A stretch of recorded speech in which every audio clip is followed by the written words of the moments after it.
a lot of consumers are expecting brands and the government to really work to help in society's recovery after the pandemic.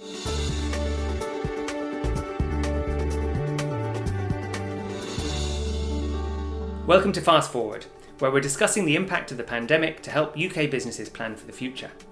Today we're joined by Justine L'Estrange, who's been at the forefront of our analysis of search data since the pandemic began, gleaning insights about consumer trends and thinking about which of those trends are going to last into the future.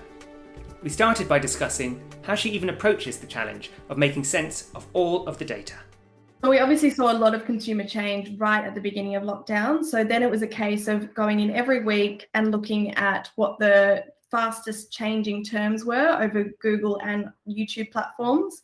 And then really looking at third-party research as well. So working with research agencies and speaking to a lot of industry experts as well to validate what we were seeing in our search trends. And what we saw was actually a lot of asymmetrical difference in terms of people's behaviour and their experiences. So we saw a lot of people, kind of a lot of negative and positive lifestyle impacts for different consumer segments. And we also have seen a lot of flux in terms of how some trends have reverted to the norm, others have sustained, and then others are still settling. So again, something that we'll be looking at in the coming months as well. How have people adapted to restrictions during the pandemic? Rethinking the spaces we live in is the first key trend that we've looked at. So our home is going to be a place that must fulfill all of our needs. Before the pandemic, we were spending our time kind of in three key areas: our home, our office or school, and also public spaces like the park, gyms, libraries, restaurants, etc. Now, of course, a lot of those spaces have shrunk or disappeared. So our home is kind of having to fulfill all of the roles that they used to, and therefore has become a lot more important and expanded, and therefore we're reorientating our lives slightly. Cocooning was something that was big during lockdown as we invested time and money in making our homes more pleasant places to be in, and also a place that could fulfill all of the roles required of it. And we're still doing that. So we still see searches for homemaking and interior decor above 2019 levels as well. Localism is also a trend that was growing before the pandemic and has accelerated as a result of it, and is a really good example of a trend that will likely sustain.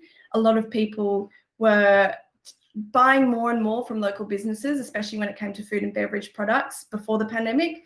And then as the pandemic hit, of course, out of necessity, a lot of us had to go local and support our local businesses more. But what's really interesting is that 57% of the UK actually say they will be going to local businesses more than they did before the pandemic, even when lockdown is lifted. And a lot of this, I think, comes from the belief that I think it's 41% of the UK believe that supporting or buying from local businesses will be really good for the economic recovery of the UK as well. So the implications for marketers when it comes to this trend, the first one is around localism. So promoting the local aspects of products or the way in which products tie to the local communities will be really effective.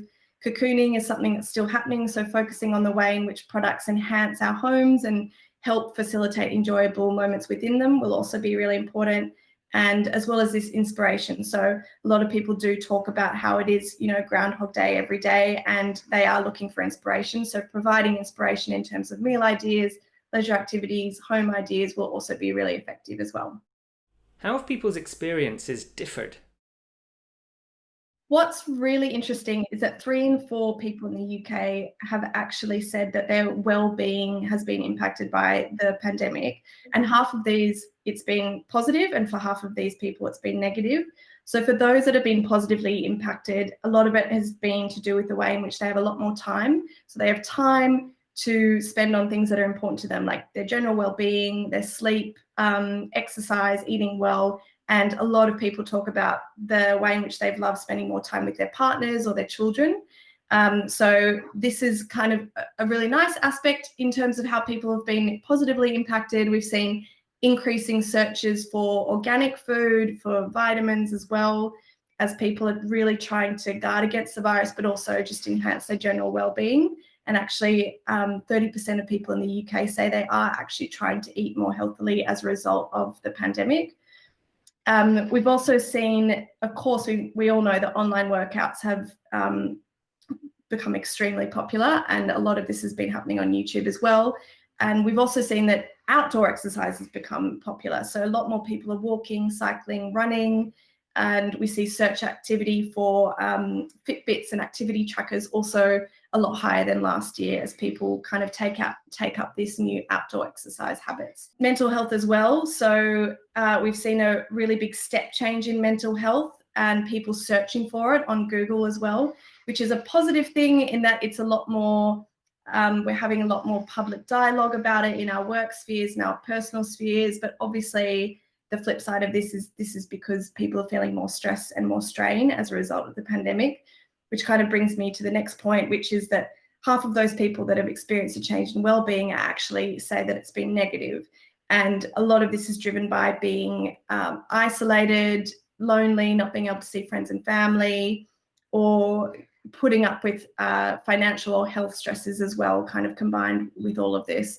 So while I did say that we'd seen an increase in searches for organic food, actually for most other diets like veganism, vegetarianism, keto, etc., we've actually seen a sustained drop in searches for these diets versus last year, which is really interesting. And actually 28% of people in the UK say they're eating more treats versus 15% who say they're eating less. So again, an example of how people sometimes tend to gravitate towards more unhealthy eating in times of stress or boredom.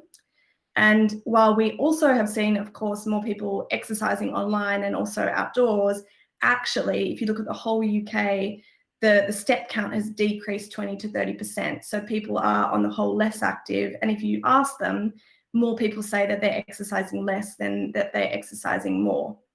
So wrapping up this point, what does this all mean for marketers? Altruism, so appealing to our stronger sense of compassion, will be effective because it is something that's being felt really by society as a whole. Self-care, this was big before the pandemic. It's even more important now. So again, prioritizing features that enhance personal well-being, physical exercise, self-care will be important as well. And then connection, so facilitating time with family and friends will also be effective. Have expectations of businesses changed?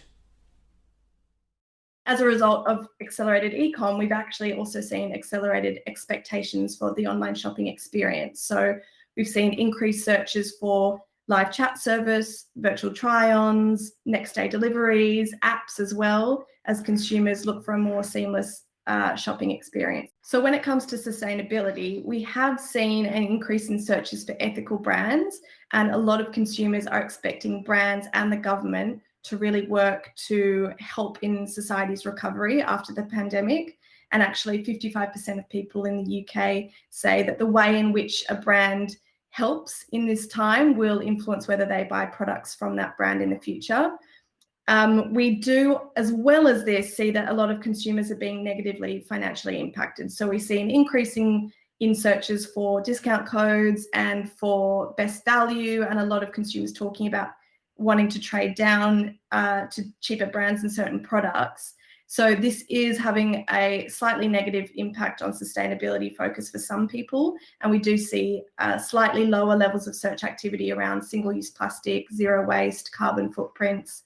We see increased searches for car dealerships, for example, as we know that less people are using public transport. What this really means for marketers, these heightened brand expectations that consumers have, is that agility is really important. So speed and experimentation is really key when reacting to these different consumer, constantly changing consumer trends and an increasingly online shopper. Automation is really important. So in a really uncertain environment, automated digital tools will really help capture volatile demand. And then purpose. So purpose was really important before the pandemic, really important now, as kind of showing consumers what you're doing to be supportive will be really, really important too. How can businesses get hold of insights for their category? So Google Trends is a really good place to start to see what's trending on Google in the UK or in any other country globally. We've also got rising retail categories where you can see what retail terms are rising each week or each month. And as well as that, please sign up to Think with Google, because that is where we release all of our new insights as we have them. Justine and the team are going to continue to analyse the data as the situation unfolds, and we hope that looking at search data in this way can provide a useful, timely additional insight for businesses as they plan through the uncertainty of the coming months.